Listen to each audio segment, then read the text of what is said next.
evening, Metal Faithful. It is I, your mandated reporter, and frankly, I'm mortified, Mr. Mark Radulich, and this is a very Merry Christmas episode of the Metal Hammer of Doom. Yes, it is our yearly tradition.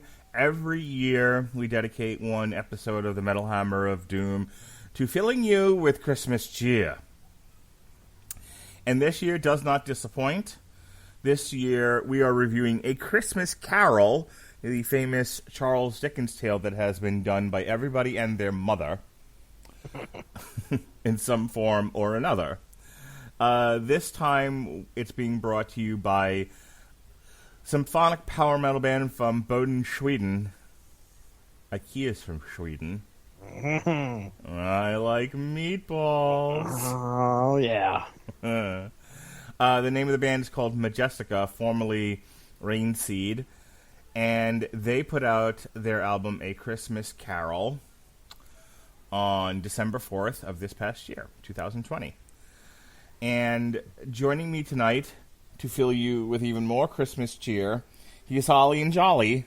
He's Jesse Starcher. How do you do, sir? Merry Christmas, ladies and gentlemen. My goodness, I am ready to talk some Majestica tonight. ReinXeed, huh? That's what they were before this? That's what the wiki tells me. ReinXeed. Interesting. Okay. Well, this is the first time I'd ever heard of this band. They are definitely living up to their name, as we get to hear throughout this. Because when somebody told me, "Hey, you're going to review a Majestica album," I'll be like, well, I wonder what it sounds like. I wonder if it sounds like exactly like this, because that is exactly what I expected. So, but yeah, man, Boden, Sweden. This will be a fun podcast. I mean, it's definitely, absolutely in tune with the season. So, I think you picked a good one here, Mark. Yeah, I was initially we didn't have anything, and years past, we did like a mix of different Christmas metal albums, like stuff like Twisted Sister and Rob Halford. One year we did Heavy Saurus, their Christmas album. That was fun. Mm-hmm. One year we did Tarja. Oh, Tarja Bomb. Oh, Tarja Bomb.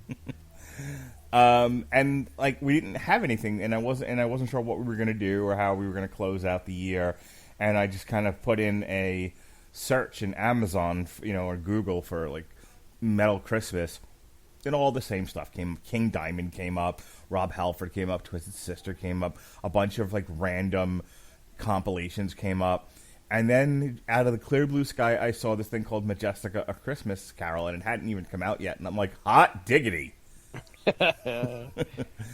And it does not disappoint. So, yeah, I'd agree. I would agree. When we get into this, clearly you kind of gave it away here at the beginning of what we're talking about, the Christmas Carol, which is, I like you said, everybody has either done a version of it or they have. You could find, I don't know how many different tellings of the story and retellings and refashionings of it. But what's your favorite version? Scrooged. Easily Scrooged. Okay. I want to pick that for tomorrow's movie. We were talking about what movie I'm going to pick tomorrow. Mm-hmm. And I would say Scrooged is easily the best one. I have a lot of fond memories of that. You mentioned that too. It was funny earlier with the 1988 movies that we were just kind of going through before we hit on the air. That was the first one you listed, and I remember watching that and just enjoying the ever living hell out of it. I don't even know if I was old enough to realize that it was an adaptation. I'm sure I recognize some similarities to other things that I'd watched before, but it's, man, you can't get much better than Bill Murray, blowing a raspberry on Bobcat Goldthwait's belly. That's good stuff. Yeah, buddy. So we, speaking of which, we watched A Muppet Christmas Carol tonight. It's the first time I'd ever seen it. It came highly recommended from the rest of the Radulich and Broadcasting, family, because every year we watch the Mickey's Christmas Carol. Yeah, and there, and I mentioned, kind of and as part of our group chat, like, people share random stuff. And I was like, well, here's what we're doing tonight. This is tonight's family Christmas movie. And everyone, and I shared that we were watching Mickey's Christmas Carol, and they were like, have you seen the Muppets one? And I hadn't, because the Muppets are very much like hit or miss for me. Mm-hmm. Yeah. Yeah, the Muppet movie is fantastic. The Great Muppet Caper is the best thing ever. Muppets Take Manhattan is great. And then, like, after that, I think I just got too old for the Muppets for a while. And then even in that, like, some stuff that the Muppets did was okay. Some of it was not great. And the Muppets Christmas Carol just got past me, Yeah. So I'd never seen it. And everyone was like, oh, my God, Michael Caine is the best Scrooge. They're not wrong. It's really good. It's a strong movie for a children's puppet movie. I think I may have watched it at some point. Mm-hmm. I can't get my kids into Muppets for some reason. No, it's like the one thing that they're averse to. I think it's just like they are not. Oh, is that? Oh no, can't. I cannot believe these talking things are actually supposed to be people or whatever. And I'm just like, oh, all right, kids, whatever. So I haven't watched a Muppet film in forever, and I remember that coming out. I mean, that was what, was that in the 90s? I'd have to look. Probably. Early 90s. Okay, anyway. But yeah, okay, it was good. It was a good one? Oh, I loved it. Okay, good. I loved it. I get very emotional when I watch A Christmas Carol because I can't deal with the dead kid. Oh yeah, that's rough. Yeah, and we'll talk about that tonight as we go through the Christmas Carol. Yeah. There's a lot of well, we'll get into the album and what Majestica does with telling the story. But what I expected here when it comes to, hey, we're just going to tell the Christmas Carol, but we're going to metal it up a little bit. This surprised me at how good the story was told. So, but yeah, as we go through the songs, that's definitely one of the things that comes up. All right. Well, I can sit here and talk Christmas movies for another hour, but that's not what people tune into this podcast for. They wants to hear the metal. What they want to hear is fucking AC/DC and Five Finger Death Punch, but oh man. But they're getting Majestica instead. So how about that? Wait, I think we're doing them a service. I agree. All right, folks. So I know that we've been doing medleys for the last dozen shows or so, but we're going to do this one. It's only 7 songs without the instrumentals, so we're going to go ahead and just play one song at a time. And the first song is A Christmas Story.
Very Trans-Siberian Orchestra, don't you think? Yeah, definitely feel that influence all over it. There is, in the setup of our first instrumental, We didn't play that, but what you'll find is that these guys lay out a lot of very familiar Christmas songs throughout the telling of this story. So it's like they're intertwining. Oh my goodness! Like I think at one point, let me see if I've got my notes here. I wrote a couple of the songs down. You'll hear 12 Days of Christmas as being an influence to one of the songs. Joy to the World is in there. And in that first instrumental, what we get is you hear the metal, you hear the orchestra, and you hear every once in a while you're like, oh, I recognize that tune. Oh, I recognize that tune. Well, as a Christmas story starts, and we obviously are getting the story of Bob Cratchit and Scrooge and how he's a miser, he's a greedy son of a gun, and he doesn't want, Bob Cratchit to take the day off for Christmas. And you can also hear throughout that song hints and renditions of very classic songs, but, kind of laid out a little bit more heavy. But they also use those songs to tell the story, which I thought was great, because what that does for me is it makes me instantly familiar with what is going to be played. They could have done this a whole different way. They could have made up they could have completely abandoned the idea of using classic Christmas songs and just stuck with original material. And would it have rung with me the way that the rest of this album does and a Christmas Story does? I don't know if it would have. I think that one of the big reasons set up by this first song and the instrumental is you get the tone of what the album is and what's to come, and that you're going to be comfortable with what you're hearing. And you may know even though the words are changed, you're going to know the tune, which is awesome. So, but yeah, man, I immediately was digging this. I was like, yeah, this is Trans-Siberian Orchestra is a great example of some of the stuff that it reminded me of.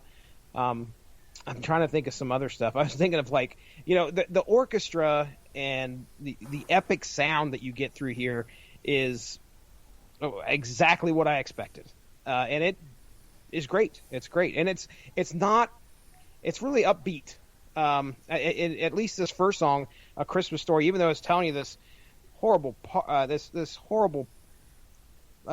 story about this man, it's still heavy. It's still very upbeat, but it's we're off to the races on A Christmas Carol here with this first song. You talked about them blending bits of other Christmas carols into the music. I heard, lyrically at least, at one point they were talking about joyous and triumphant, and that comes from O Come All Ye Faithful. Mm-hmm. Yeah, that's rife throughout this album. And it's not just like, okay, hey, we're going to take this song and put it in this song. They take multiple classic Christmas songs and throw it in one song. Mm-hmm. So I think that's cool. In my opinion, I think that's that's a good move by them. Yeah, I think it. I think one of the things we talk about on various podcasts is the idea of familiarity for people. When something is familiar, you're likely to get more people to pay attention to it. Mm-hmm. And so I think, even though it's metal, progressive metal, I think weaving in elements that people go like, oh, that resonate with people, classic Christmas sounds. Oh, yeah. Will draw, as much of an audience you can for a niche band like this. Mm-hmm. Like, I don't see Majestica getting played, I don't know. I don't know where people listen to music anymore, so... Well, I was going to say I could hop on here real quick just to see can you guess, just hazard a guess as to where they're mainly listened to? Sweden? Let's find out. They have the number one place they are listened to is Stockholm, Sweden. Oh, Sweden. Number two is Helsinki, Finland. Finland, that's right. And then Gothenburg, Sweden. Then we have Oslo, Norway. Help me, thank you. And then Prague, Czechoslovakia. No, Prague is CZ, whatever CZ is. No, it might be Czechoslovakia then. Okay, whatever. But hey, I am the geography master on here. I'm just glad I could say almost say all it's the city names. Prague is the capital of the Czech Republic. Okay, there we go. All right. So anyway, but yeah, man, first song. Look, this is pretty much a play. If you look at the lyrics and how they're broken down, this is one person speaking a part and then another person speaking a part. It's just like a play laid out, just like the story, and that's fine with me. I think they do a great job of. You could do that horribly, but they do a great job here. All right, let's move on to the next song. This is track 2. It is Ghosts of Mali.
Fa la la la la la la la la. Yes, sir.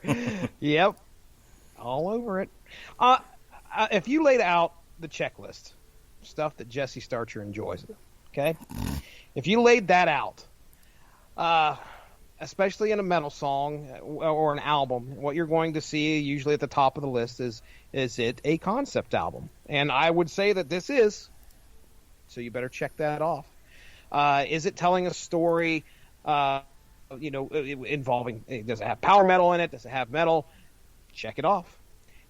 Another great addition to that checklist would be the paranormal.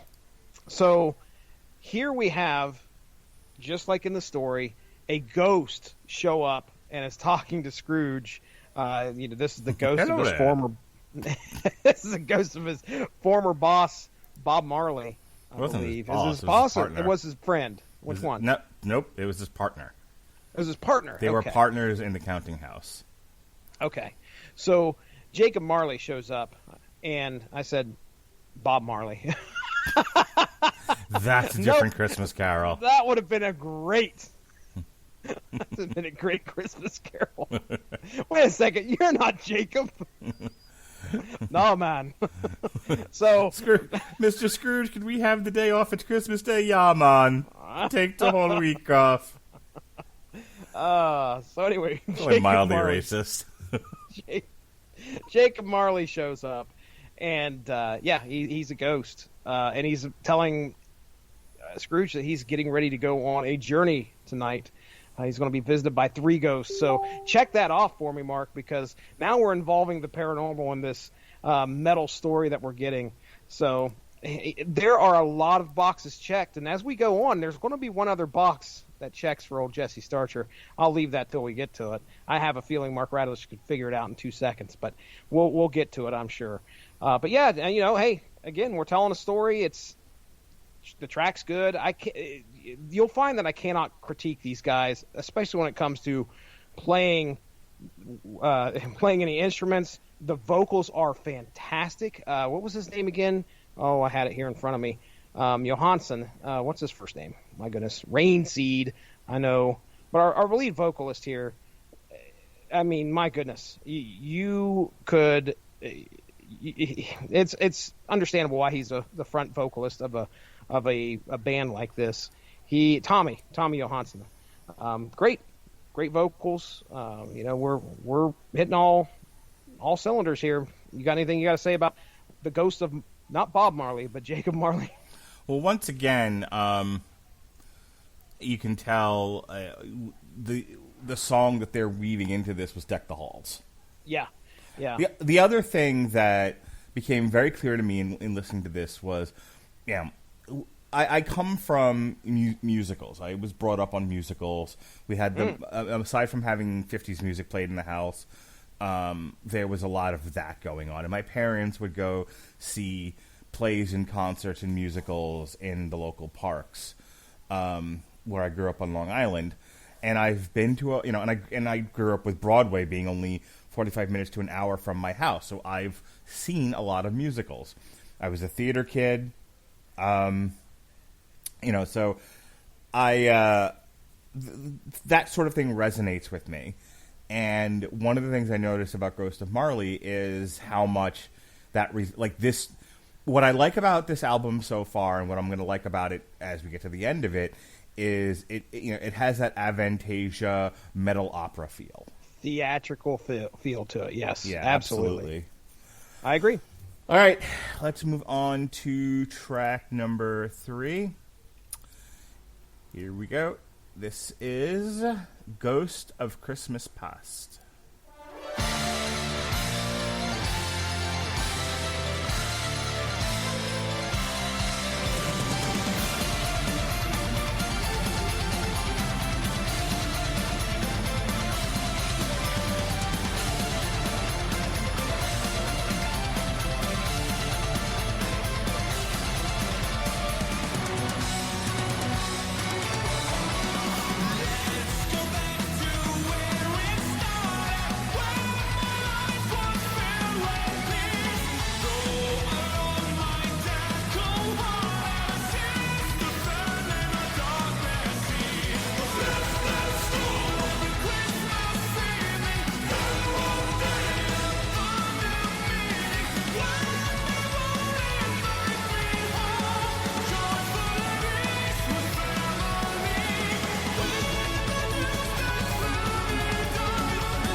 All right, I believe that one was I Heard the Bells on Christmas Day. Okay. Well, yeah, I recognize the tune. I just could not place the name of the Christmas song. Peace on earth, goodwill to men. I think that's it. Well, if we're wrong, somebody will let us know, I'm sure. I'm sure. You fucking idiots. So, yeah, this is a pretty powerful track. I mean, we get our look at Scrooge, his past, and what you take from the lyrics is that he grew up, his dad was kind of a cold-hearted, mean son of a gun. You know, he wasn't a nice guy. And he had a sister by the name of Fan that he kind of leaned on to get him through some of the rough times, and his sister passes away.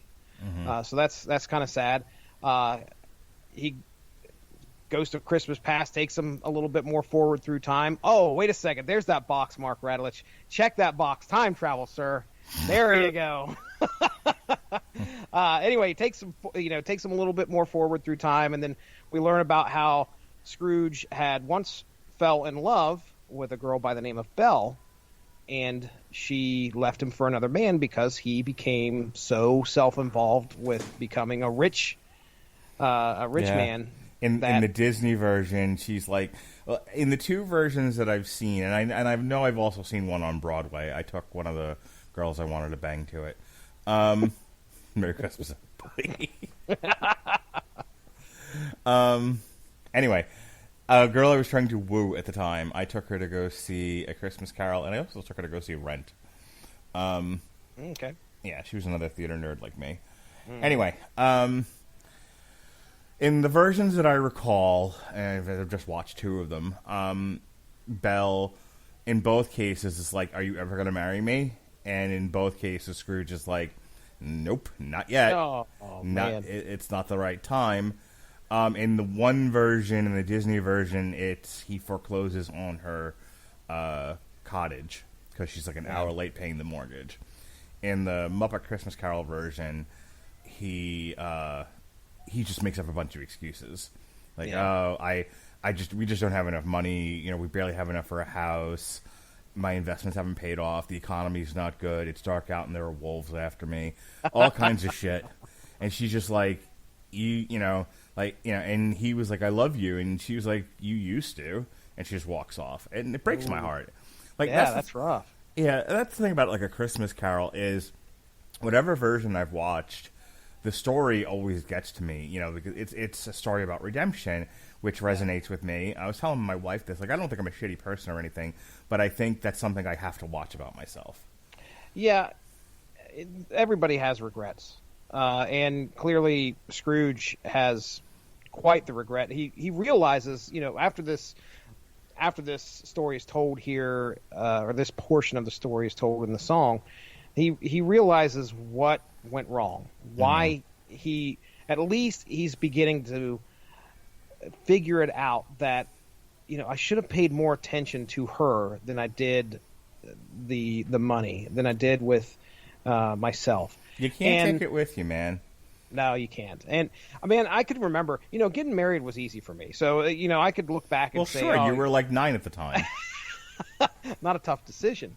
But I can clearly remember when I began to start to think about money, and putting that first before really my personal life, because I thought that I had to get the money right first before I could do the kid thing. Mm-hmm. And that was, everybody would tell me, you're never going to be financially ready for that. You're never going to be financially ready. Same speech. I was like, whatever, okay, sure, but I would still be like, we can't have kids yet because, look, we're renting right now, we're doing this, we're doing that. There's no way we could financially be stable enough to have a child. And lo and behold, the day came where no matter what, I had to be ready. Yeah, and that's the thing. It's just like, that kid's coming, and not that I want to get off on a tangent about this, but like, nothing quite prepares you for parenthood.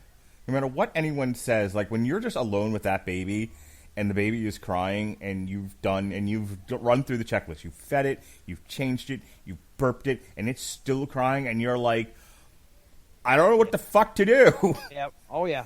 And there's no one there to help you.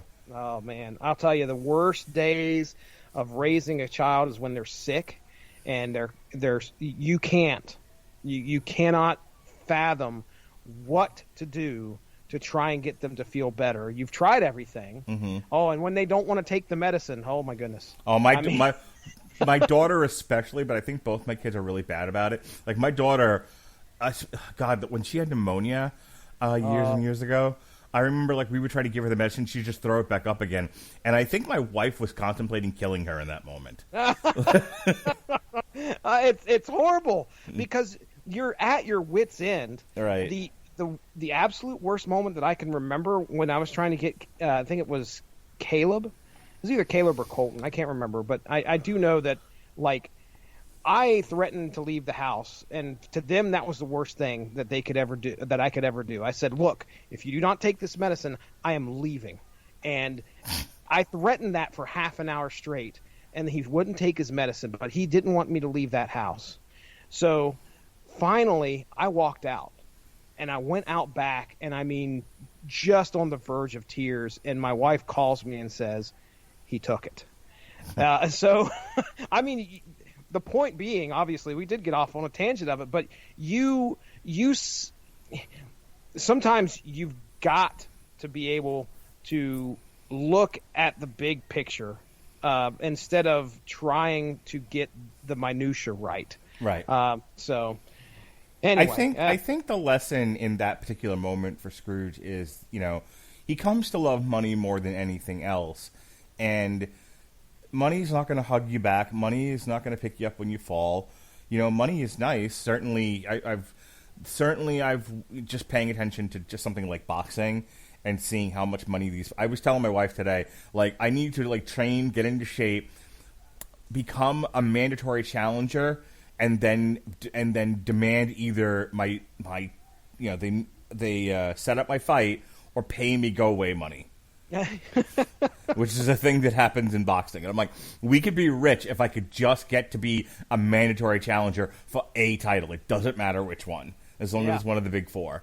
And then like, you know, if I'm the obstacle in the way of a better fight, like, you know, Alexander Usyk is for Joshua Tyson Fury. People listen to this like they were talking about parenting, and now he's talking about boxing. It's a metal podcast. I can't follow this discussion. The Swedes love it. Trust us. But the point that I was trying to ramble on to was, I was joking with my wife about, like, I'm going to become a mandatory challenger in boxing, and then have them pay me go away money, and then and then our problems will be solved. We'll be rich. Yes. It's a bit of a complicated plan with a few hiccups. Not to mention, you know, I'm fat and have damaged lungs, but you know, whatever. Well, this is America. God damn it, Don. Right. Don King said, "Only in America." Put your mind to it. You can do anything. That's right. I could be a 50-year-old boxer. It's fine. Sure. Why not? Anyway. Why not? But yeah, you know, money is great. Money certainly makes life easier, but that can't be all there is in life. You know, you have to have. I think it's important to have family. It's important to have friends. It's important to have relationships, and that's the lesson that Scrooge learns over time. But it's not. It's, you know, it's not what he thought he knew in his youth. So that's right. All right, moving on. The next song on Majestica, A Christmas Carol, is "The Joy of Christmas."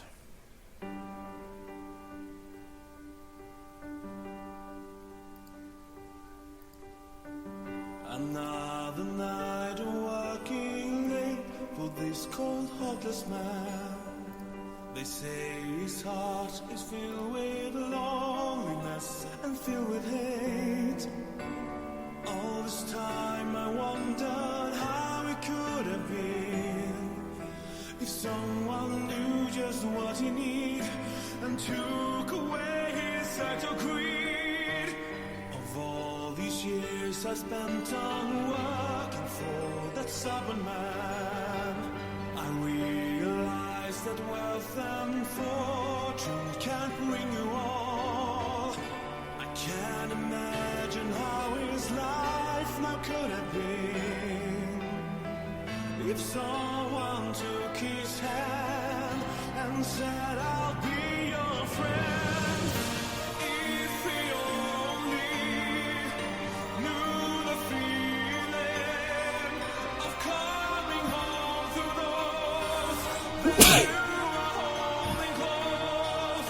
This is so much more than being all alone. I wish the joy of Christmas, I wish that joy would come to you. Here I am with my loving family. They make me feel like I'm the richest man so constantly. I can't imagine how my life life now would have been if no one had ever taken my hand and said, forever I'm your friend. If we only knew the feeling of coming home to those that you are holding close, this day is so much more than being all alone. I wish the joy of Christmas would find its way to you. See now that man, I know we can change a different person. When you find love, the swing of a Christmas inside your heart. It's time to now make amends, to turn on the fence and go out into the world and see all the joy that Christmas can bring. All right, so that one, I don't recognize a tune or anything, or there wasn't any lyrics to it that jumped out at me as being Christmas carols, but it definitely rings true of a Broadway musical. Yeah. Yeah, man, you know, I'm not one of the... I usually don't pick the slower songs off of an album for, like, it to be my song. But, wow, if we were picking tonight, The Joy of Christmas is definitely my song off this album. I mean, it's definitely slower paced, but it's done so well. I mean, it's telling the story about, well, Bob Cratchit sees Scrooge, and Bob Cratchit doesn't take things for granted. That's one thing you could say about this guy. Throughout the song, he talks about how he wishes Scrooge could have been somebody that had someone to come home to, someone who waited for him to come home to. So when he opened the doors, they were happy to see him, and Scrooge never had that.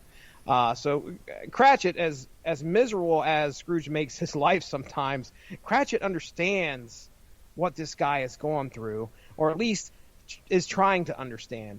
And it's really probably one of the most powerful songs off of here when you think about, you know, he talks about how his family, there's people out there that don't have that or have lost that, and it's heartbreaking to think of. You know, like I said, Joy of Christmas, man, it masterfully done. A lot of emotion, gets me right there. Yeah, it's a very pretty song, for sure. All right, when we come back after this next song, did you happen to check out any of the reviews like you normally do? I've got a few of them up here. I can blast through them real quick. All right, cool. Then let's go ahead and listen to another song, and we'll come back and we'll see what the rest of the world thinks of these. Okay. All right, here we go. This is Ghost of Christmas Present.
I heard him talking about Bob Cratchit making a shilling more there. Oh man, this is where he's asking to. Actually, Scrooge is going through some. He's going through what's going on now. This is obviously the Ghost of Christmas Present. Mm-hmm. There's a real funny part, like towards the end, where they check in on his nephew, and they talk about how the nephew is going through, I think, the presents or something that they got. Somebody goes, "Is it a horse?" No. And then the other guy, "Oh, he lives in London." "Yes, he does." So they're trying to figure out what this they're playing thing charades. or person is. Yeah. And guy goes, "Is it an ass?" And then the nephew goes, "Yes and no." And then the girl, "Oh, wait a second, I know. It's Uncle Scrooge." Yeah. So, yeah, you get obviously this portion of the story is him seeing how others perceive him and how his actions, well, in the chorus, these are reflections of what you've said and done. So throughout his life, this is how people see him. These are what he's put out there. That is amazing to me, by the way, that like in Charles Dickens' narrative, that this character could be such lacking in, I can't think of the word I want to use here, but how you could be who you are, where like, you know, you're a grump and you're a miser, and you would think people would think, you know, well of you. I mean, I understand that. I really do. I think that. I mean, that's certainly the way our president is perceived. Well, I could see as I get older. I'm not there, but as I get older, you start to care less about what other people think. Sure. And granted, it probably does take an eye-opening situation, such as 3 freaking ghosts coming in, grabbing you, and saying, "Look at what you're doing, pal." So, but. All right. So, in that vein, so over the summer is when I was going through chemo and Polivy treatment, and it really messed up my stomach, and it really made me sick. And I had you know, I was like throwing up and having diarrhea almost daily for like 3 or 4 months. Miserable. Yeah, I was in bad shape, and then when that cleared up, that's when the stuff with my mouth started. So, you know, and then I switched the buildings that I work, and I went back to booking probably in like September, I think, August, September. And there was and there's a new crew of nurses that are working there, so they didn't know me when I was happy and healthy. So so for the first few months, up until very recently, every day they saw me, I was miserable. I wouldn't talk to anybody. I was in pain a lot of times. And I just didn't interact with anyone because I felt like garbage. I don't know how I got out of bed sometimes, and then there were days I didn't. You know, or if I got out of bed, it was, you know, purely because I felt like I had no choice. But like I would just get to work and throw myself on the desk and just lay there, like, you know. I think there was a few times I actually like found an office, turned off the light, and went back to sleep again.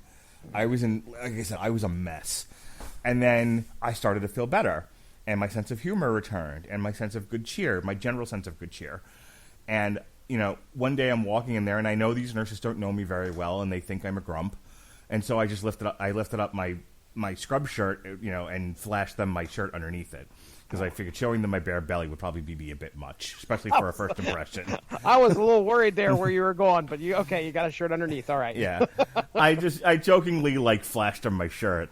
And the nurse was like, "You know, you say nothing for months. You seem like you hate everyone and everything. And then, like, instead of just being nice, the first thing you do is flash us." And I'm like, "Yeah, that's me in a nutshell. I'm Mark. How you doing?" Oh, goodness. But yeah, no, I mean, the connection to Scrooge being that sometimes you don't even realize what an ass you look like to other people. You're just consumed with what's going on in your life, and at that time it was my wife and I have talked about it kind of ad nauseum. Like when I was as sick as I was and I was in much pain as I was, I didn't give a shit about anybody. Yeah, like I took care of my kids, and that's it. I did the bare minimum I could at work to not get fired, and took care of my kids, and the rest of the time I was in bed. Yeah. It's Okay, so as an aside, I watched New Mutants over the weekend on Sunday, and I listened to the Hold on now. I listened to all of the critics out there, and Chris Bailey said it ain't that bad. So I said, all right, I'll check it out. So I just sat down. It was just me by myself, little 32-inch TV. Sat down and watched it Sunday morning. Anyway, I listened to your review, which was in August, and you can tell. I mean, you were obviously in a lot of pain. And I think this is the time you're going through your the jaw issue. I can't remember. No, the jaw doesn't start. The jaw didn't start till October. So are you? I could tell you were not feeling it. No, in August I was shitting and vomiting daily. Okay, all right. So, and that at the time, you were just trying to get through it, doing the best you can, and nobody, but a casual somebody else, I can see where you're coming from there, saying somebody else may think that that's the way you are all the time, right? And I've known you for going on 6 years now, and you could tell you just weren't feeling it. But there's an entire section of podcasts from probably July through yesterday that I don't want to be there, and I just want it to be over. And I think I told Sheehan that a lot of times I want to cancel, but I don't, because I respect people's time, and this is a volunteer thing that we're all doing, and I don't want to ask people to give their time up and then cancel on them at the last minute. But especially in October, after when the stuff with my jaw started, I if I could have canceled the entire month of podcasts, I would have. Mm-hmm. Well, see, you have an excuse. Scrooge doesn't. Scrooge is just he's greedy, and he doesn't care. I think Charles Dickens talks about. You got to remember, Charles Dickens is writing about a time in England where poverty is rampant. Oh yeah. People are struggling, and I think for Scrooge, in defense of Scrooge, he comes to believe that money is important because the other choice is abject poverty. Yeah, one or the other. Right. And I think he just gets lost in that. I think it's one thing to believe that it's important to make money, because if you won't be able to take care of yourself. But there comes a point where you have to make room for other things too. Mm-hmm. If I could quote The Wire. No, please. Mark that on your bingo cards, everybody. Bubbles talks about in the season 5, not to give that away, but Bubbles talks about in season 5 that it's okay to feel remorse. I think it's the word he uses is remorse. It's okay to feel guilt and remorse for the terrible things you've done, as long as you make room for other things too. Mm. And I think the lesson for Scrooge is it's okay to be successful, but you have to make room for love. Yep. Love thy neighbor, love of your loved ones, et cetera, et cetera. Yeah. And going through Christmas present here, if everybody had the opportunity to hear what other people were saying behind their backs, that most likely you would change some aspect of your life. I'm sure of it. Mm-hmm. Anybody can identify with that. So, yeah, man, Ghost of Christmas Present. Yep. All right, let's move on. We got 2 more tracks left. The next one is Ghosts of Christmas Yet to Come. You're the third, the ghost of Christmas yet to come. Speak to me. Tell me what is to happen to me, to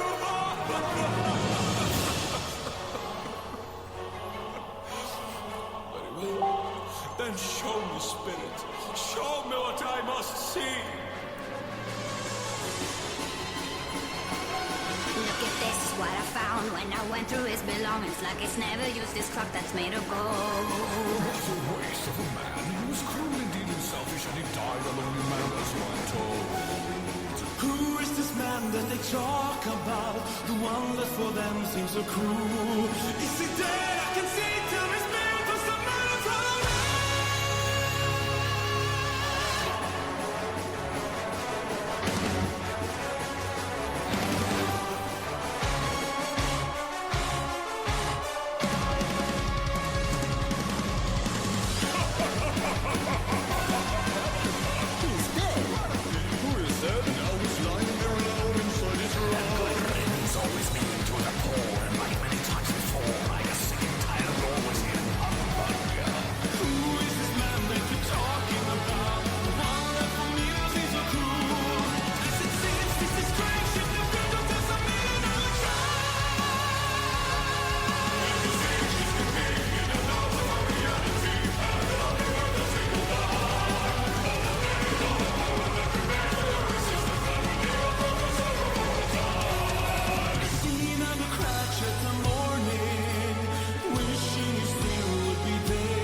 Unfortunately, that's all I could play of that one, but it gets really good after that.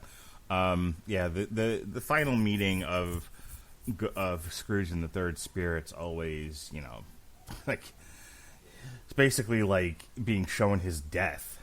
Yeah, and I think this is one of the heavier tracks off of here, which is perfect. Mm-hmm. It does get really heavy, and I'm like, yeah, because it's very ominous. Yeah, just like you said, it's his own death. He learns of the death of Tiny Tim, and he wants, coming out of this, he wants to turn his life around because, and also he has a very let's say, he feels that he needs to do something for Tim as well, to help Tiny Tim. And just like you said earlier in the podcast, the death of a child, the death of yourself is one thing, but seeing the death of a child and learning that a child's not going to make it, that's a whole other thing. So I'm sure that the combination of the two turned Scrooge. He did a whole 180 and said, okay. I just wanted to put people in the street. I didn't want to kill a kid. That wasn't my plan here. So, it's a great track. I would say that this is the climax of this story. It really is. Learning what happens and what he needs to do, and that the other thing I wanted to point out, the voice acting throughout this whole album is great. Mm-hmm. I mean, you could have done way worse, but if you listen to the way the voice acting is, I had no qualms with it, and it totally added to the story. It didn't take me out of any of the songs. No, like I said, like this listens like a Broadway musical, and Absolutely. So there's like bits of dialogue in there, in amongst the singing. I really enjoyed this. Like, I've played this a couple of times driving around with like my kids and my wife and everything, and I played it on the way to work, and like it's a really good listen. I think this was a real treat for the time of the season. But that's what we think, and we have one more track left. But before we get to that, what does the rest of the metal world think? Yeah, that's right. So, not a whole lot of reviewers or sites that we normally see reviewing this album. Mm-hmm. So some of these names I want to Angry throw Metal up Guy here. didn't review this? I did not see a review by him. Or them. MetalObserver.com. Now, this is, I think, just a single review by Larry Best. He gave it a 10 out of 10, that's pretty strong. Wow. Pretty strong. I mean, I think you could make an argument, and he does. He does a fine job of laying out probably about 6 paragraphs as to why he thinks it's a really good album.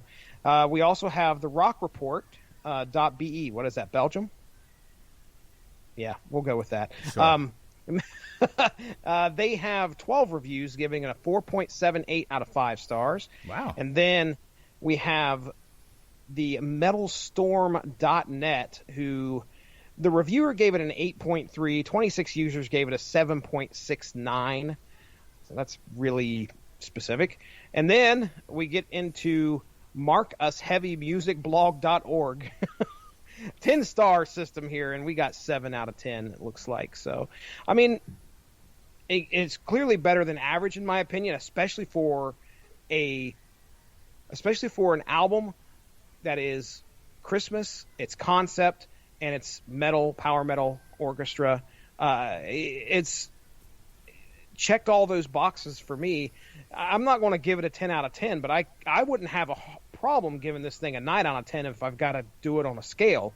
I really enjoy this. This is something that I could put on for my kids as well and say, hey, kids, let's listen to A Christmas Carol.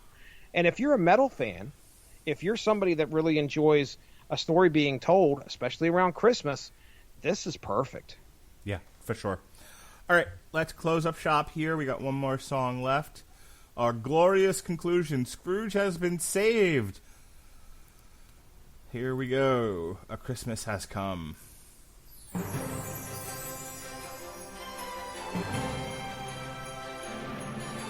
boy, can you tell me, what day is it today? Of course, dear sir. It's Christmas Day. The spirits have done it, all in one night. There's time to make things right. And so Ebenezer realized that it's not too late for this young man to change his cruel fate. He Under the streets sing songs of cheer. Wishing everyone a Merry Christmas and a Happy New Year.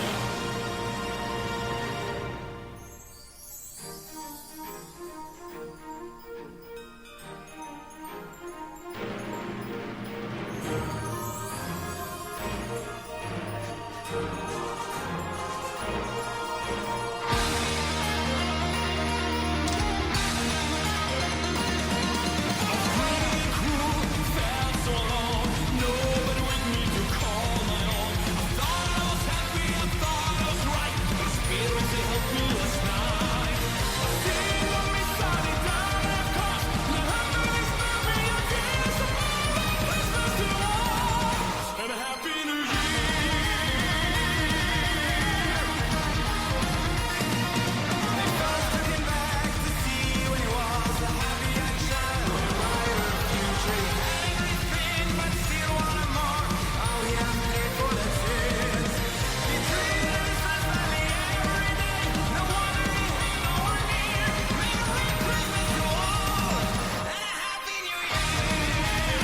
Yes, God bless us, everyone. You, sir, what day is it today? By cracky, sir, it's Christmas Day. Oh, wow. Well, yes, we get our wonderful conclusion here to the Yep. story of A Christmas Carol, and it's done well. Scrooge's soul is saved. He becomes like a father figure to Tiny Tim. He keeps the Christmas spirit all year round.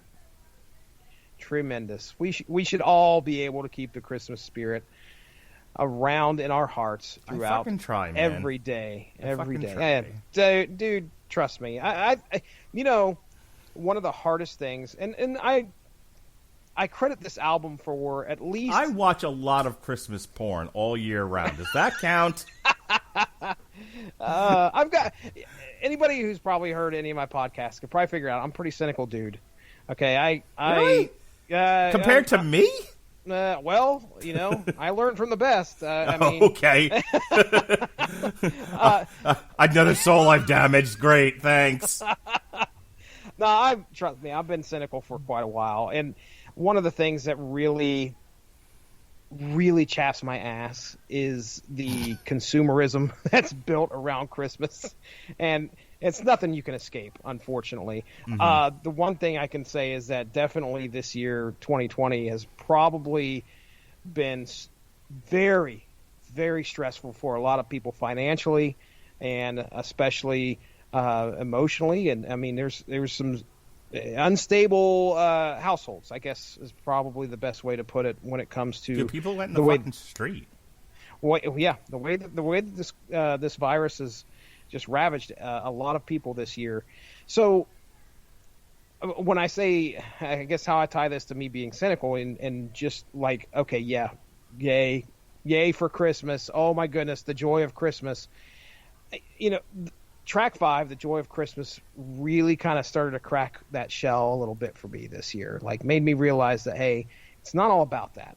It really is about your family. It really needs to be. And I've told my wife on countless occasions that I would just as soon not do all the presents. I would just like to do maybe one present, and then we enjoy each other's time. There's no escaping that. So what you've got to do is you have to take the good and enjoy that the most, and set aside the bad, especially during the Christmas season. And to have that in your heart 365 days a year, somebody with the attitude like I do, it's tough to do. It really, really is. It's tough to have that Christmas in your heart all the time.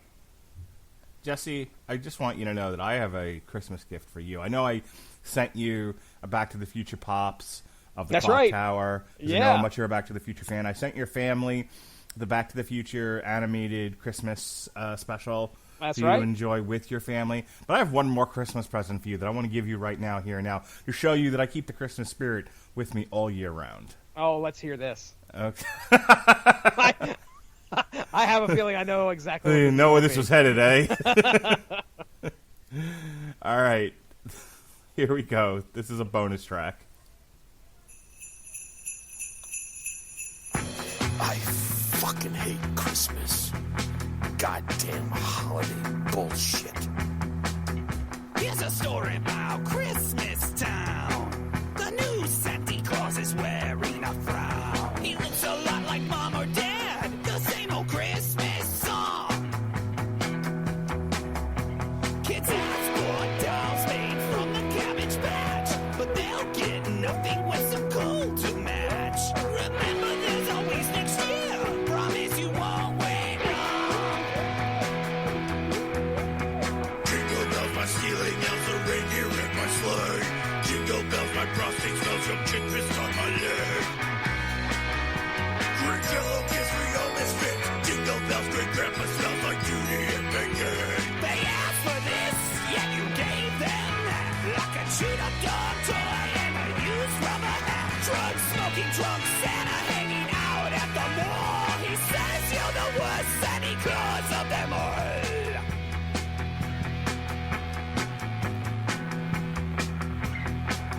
Santa Claus says give him a break. The demand that the elves can take. Jesus Christ, for goodness sake, he's fatter than King Kong. Jingle bells, my stealing elves, a reindeer in my sleigh. Jingle bells, my prostate smells, young chick pissed on my leg. Green jello kiss for your misfit. Jingle bells, great grandpa smells like Judy and bacon. They asked for this, yet you gave them that. Like a chewed-up dog toy and a used Jimmy hat. Drug-smoking drunk Santa hanging out at the mall. He knows you're the worst Santa Claus of them all. Yes, sir. Wow. Green jelly. Yeah, I hadn't heard from them in God knows how long. This I mean, is really, anyone 2018? all anyone's ever heard from them is Three Little Pigs, right? Yeah. Oh, yeah. Absolutely. Yeah, this I was looking at while we were closing up shop here. I was looking at my family Christmas playlist, and This was on there? Fantastic. no, but this was recommended based on the other stuff I've had on there. Well, I had to take off Homo Christmas by Pansy Division because my kids don't really need to hear what I'd like for Christmas is a nice hard cock. Not yet, at least. oh, my. Oh, my. Green jelly, Well, baby. Green jelly, yeah. Haven't heard them in a while, but that sounded perfect. That was by the way. 2018, by the way. Yeah, that's great. That is great. I can't think of a better way to end this podcast. Agreed. Agreed. All right. That's it. That's our show, everybody. We went out with a bang, as usual. Tomorrow is Christmas Eve, then Christmas Day, obviously. And Saturday, myself and Chris Bailey will do a review of the Dynamite Holiday Bash that's airing as we record this tonight after the NBA basketball game. We've also got a review of Monster Hunter, which we saw in the theater with people, if you could believe that. Yeah. TLC, Tables, Ladders, and Chairs 2020. Jesse, what'd you think of our source? Source Material is your podcast, but I would like to think that I'm holding up the grand tradition of the Source Material podcast, especially by reviewing the Pinup Christmas Special, the Warrior Christmas Special. Oh, wow. Halfway through. I couldn't even finish it because I was laughing so hard. Yeah, that is... Chris Bailey said it best. It is absolute gold. So, if ladies and gentlemen, if you are a wrestling fan, you like the Ultimate Warrior, he came out with a comic in the 90s called the Warrior Xmas. Is it Xmas Special? Yeah. Yep. Okay. Yeah. Nothing more extreme than changing Christ's name to an X. That right there. It should sell you on the fact that it was Christian and Mark Radulich sitting down talking about this book. And I don't know how far you guys have gotten into it so far on what I'm listening to. I just know I think I'm about to page 2 of the text that you guys are reading off of there, and it blows my mind that this thing exists. Yeah, if you treat yourself, ladies and gentlemen, to an extra special Christmas treat there, Christmas morning, fire up the old podcast player and listen to Source Material. And I can't tell you how happy and proud I am that you guys brought that to the show. we'll keep the fires burning for you whenever you come back with that, with that level of professionalism. I haven't got to the Nicole Bass tape yet, so I know that's happening at some point, but I ain't there yet. Yeah. Yep, that was fun. All right, so so we've got those 3 podcasts plus the upcoming one, Batman 3 Jokers, Public Enemy, What You Gonna Do when the Grid Goes Down, Community. We did a boxing podcast of Evander Holyfield. We did live coverage of Canelo Alvarez versus Callum Smith. Next week, last week of the year, we're closing out strong. We've got on source material Wonder Woman Come Back to Me. There's less bondage in that one. We'll be doing 2 Damn You Hollywoods, one for Soul and one for Wonder Woman 1984. And then, Jesse, show them what you got. Show them what you're working with here. We've got our last Metal Hammer of Doom, our year-end special, but our year-end special is going to be something a little bit different. We're going to review another live stream concert from, yet again, Clutch. This is live from the Doom Saloon Volume 3. Jesse, how's this going to work? What are we doing? So, yeah, we'll be talking about the tracks. We'll go down through the track list, kind of like what we did with the last one. Talk about the songs, maybe. I don't know. It'll be something we can play. We'll just put it that way. And it's going to be Clutch-related, so you can't beat that. I also have in my possession, I'll be sending over to Mark very soon, the list of the albums that we both have had a chance to cover on here. And I also put the albums that Mark covered while I hadn't had a chance to get on the podcast. Oh, the Sad Man special era? Yeah. I think there's like 3 or 4 where you did Upon a Burning Body. Is that the one? And Ozzy, I think, was in there. Ozzy, I did with Winfrey. Oh, okay. Okay. Nightwish I did with Winfrey, but you can't hear me on that one because my mic was fucked up. Oh, nice. A Code Orange is one I did by myself, and then I did it wasn't Upon a Burning Body. Heaven Shall Burn. Heaven Shall Burn, yeah. Yep. Heaven Shall Burn. Nightwish was in there. That was the. Are you sure that ain't the one you did with Winfrey? Because I'm sure he had. I know I did that one with Winfrey. That Nightwish is the one I did. Isn't that what I said? Nightwish. Both of them. Oh, okay. My bad. All right. So I put them on the list. Here, Anyway, long story short, Mark and I are going to rank our albums. I'm going to put that in a spreadsheet. We'll have some fun information about that. Plus, I've already did a little bit of research on the Clutch show, and I'll lay out the Clutch Public Enemy connection that actually showed up on that live stream. So the favorite bits about the backstory for Mark that he was not paying attention to, he's just to get to the fucking concert. But anyway, yeah, you check that out. So yeah, that'll be happening there next. Is that next Wednesday? That's next Wednesday, baby. All right, very good. Also, hey, before I don't know if you got anything else to plug, but let me throw a plug in here for the day after Christmas. Syndicated source material is dropping Marvel's The Infinity Gauntlet. That's the 3rd episode I ever aired on the Radulich and Broadcasting Network. Didn't we re-air that already? We re-aired it. We're re-airing it again, Mark Radulich. It's condensed. It's Fuck, you have more syndicated podcasts of the same episode than a network plays Family Guy. Wait till we get to no, oh goodness, what is it? Now I get my Joker story mixed up. What's the most famous Joker story? What is it again? Killing Joke. That's been aired twice. This will be 3 times. I was just like, well, should I skip them? No, we go out of sequence. I don't want to do that. But yeah. So there you go. Look forward to that there. The day after Christmas, that should drop their syndicated source material. All right. Folks, Merry Christmas. Happy Hanukkah. Mad Kwanzaa. For all you atheists, good night. We'll talk to you soon.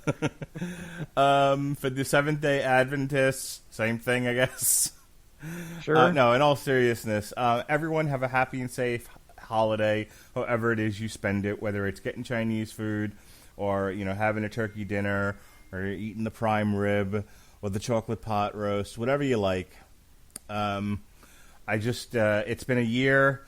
It sucked for a lot of people. It certainly sucked for me. I'm glad it's over. Hopefully 2021 will be better. But whatever happens, Jesse and I will still bring you the metal. Maybe not as often, but definitely we have some podcasts planned. We've got Labyrinth planned for the new year. We've got Epica. We've got a Rob Zombie album with another ridiculously long name. So I'm sure there's going to be all sorts of fun little porn little snippets I throughout. fucking hope so. Can't wait to talk about it. If nobody's fucking on a UFO, I'm out. Yeah, we're done. Podcast over. Anyway, I can't get through a single thing without being silly. In all seriousness, again, I wish everybody that listens to the podcast, I just want to say thank you for doing so. And I wish you a happy and safe holiday. For Jesse Starcher, I'm Mark Radulich. Be well, be safe, and behave.